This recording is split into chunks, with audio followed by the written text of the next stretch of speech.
தென்னாடுடைய சிவனே போற்றி எந்நாட்டவர்க்கும் இறைவா போற்றி।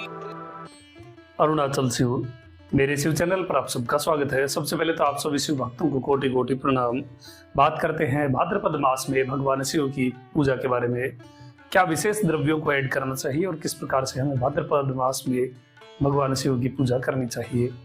हर एक महीने की तरह जिस प्रकार से जो चीजें वर्णित होती हैं भगवान शिव की पूजा के लिए, अलग अलग महीने में अलग अलग द्रव्यों की विशेषता होती है, उसी प्रकार इसी श्रृंखला में भाद्रपद महीने में भगवान शिव के लिए मालपुए या फिर गुड़ से बने हुए व्यंजनों का विधान है। भक्ति पूर्वक और श्रद्धा पूर्वक भगवान शिव को भाद्रपद महीने में गुड़ से बने हुए पकवानों का भोग और नैवेद्य अर्पित करना चाहिए। और इनमें भी जो विशेष जो नैवेद्य रहेगा वो मालपुए का रहेगा।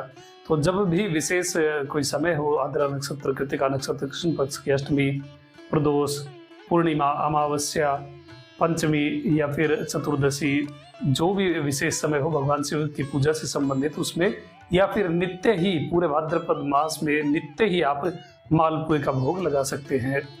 और यदि नित्य मालपुआ ना बना सके तो फिर आप गुड़ से बने हुए पकवान भी भगवान को भोग रूप में दे सकते हैं। साथ ही भाद्रपद महीने में स्वयं के लिए दही का त्याग कर देना चाहिए। भोजन में दही और लौकी दोनों का त्याग भाद्रपद के महीने में करना चाहिए। जिस प्रकार से हमने श्रावण मास में हरी सब्जियों का और दूध का त्याग किया था, उसी प्रकार से भाद्रपद महीने में दही और लौकी का त्याग करना चाहिए। दही से शिवार्चन करना चाहिए, भगवान शिव का अभिषेक करना चाहिए। और शुक्रवार को कोई यदि दही से भगवान का अभिषेक करता है तो उसे लक्ष्मी प्राप्ति के जो विशेष अवसर हैं वो प्राप्त होते हैं।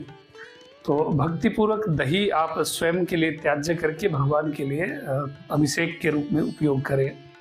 और पूरे भाद्रपद मास में आप अरुणाचलाष्टकम का पाठ अवश्य करें, जो स्मरण मात्र मुक्ति प्रदायक है। ऐसे अरुणाचल के अरुणाचल शिव अरुणाचल शिव अरुणाचल शिव नाम का जाप करें या फिर अरुणाचलाष्टकम स्तोत्रम का पाठ करें। इस वीडियो के डिस्क्रिप्शन में आपको अरुणाचलाष्टकम का लिंक मिल जाएगा, PDF, वहां जाकर आप डाउनलोड कर सकते हैं।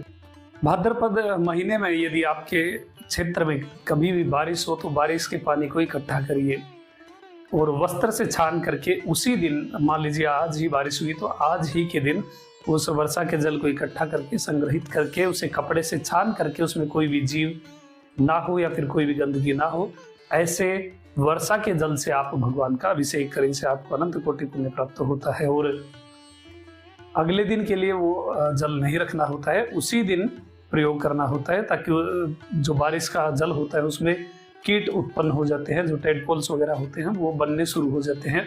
इसलिए समय रहते आप उस वर्षा के जल से भगवान का अभिषेक करें। और भाद्रपद महीने में आप हो सके तो बिल्वार्चन करें। जब भी आपको बिल्व पत्र प्राप्त हो जाए तो पूरे महीने में आप कम से कम एक बार तो 108 भगवान शिव के किसी भी नामावली के साथ भगवान का अभिषेक बिल्व पत्र के साथ करें। हर एक नाम को बोलते हुए आप एक एक बिल्व पत्र शिवलिंग पर चढ़ाएं। महीने में आप किसी भी दिन जब भी आपको बिल्व पत्र प्राप्त हो जाए तब आप कर सकते हैं, या फिर कोई विशेष समय आ रहा हो तो उसमें भी आप कर सकते हैं। पूरे भाद्रपद महीने में जितना संभव हो, यदि नित्य संभव हो सके तो नित्य ही आप शिवलिंग मुद्रा का अभ्यास करें। कम से कम 5 मिनट तक आप ये मुद्रा लगा करके शिवलिंग के समक्ष बैठे। अपने घर पर यदि आपके पास लिंगम है तो वहां बैठ सकते हैं, या फिर शिवालय में जाकर के 5 मिनट आप भगवान के लिए निकालें और शिवलिंग मुद्रा लगा करके भगवान की ओर निहारें, या फिर शिवलिंग का अपने भ्रुकुटी मध्य में आप ध्यान करें और भगवान शिव के अनुग्रह, उनकी कृपा प्राप्ति के लिए प्रयासरत रहें। बाकी जो विशेष समय होंगे, कृतिका नक्षत्र, आद्रा नक्षत्र या कोई भाद्रपद का विशेष उत्सव होगा, तो वो आप सभी शिव भक्तों के लिए इस चैनल पर आपको प्राप्त हो जाएगा। तो इस प्रकार से कुछ आधारभूत इन्फॉर्मेशन थी, जो जानकारी थी वो आप नोट कर लीजिए और भाद्रपद महीने में इसे फॉलो करिए और भगवान के अर्चन में लगे रहिए। शिवलिंग से बड़ा कोई भी पुण्य नहीं होता है। शिवलिंग के दर्शन मात्र से ही अनेकों जन्मों के पाप नष्ट हो जाते हैं। और शिव अर्चन जो शिव भक्त करते हैं वो तो धन्य है, उनका कुल धन्य होता है, उनके माता पिता धन्य होते हैं। तो यदि जानकारी भाद्रपद महीने के बारे में अभी तक के लिए इतना ही। आपका दिन शुभ हो, महादेव कृपा करे।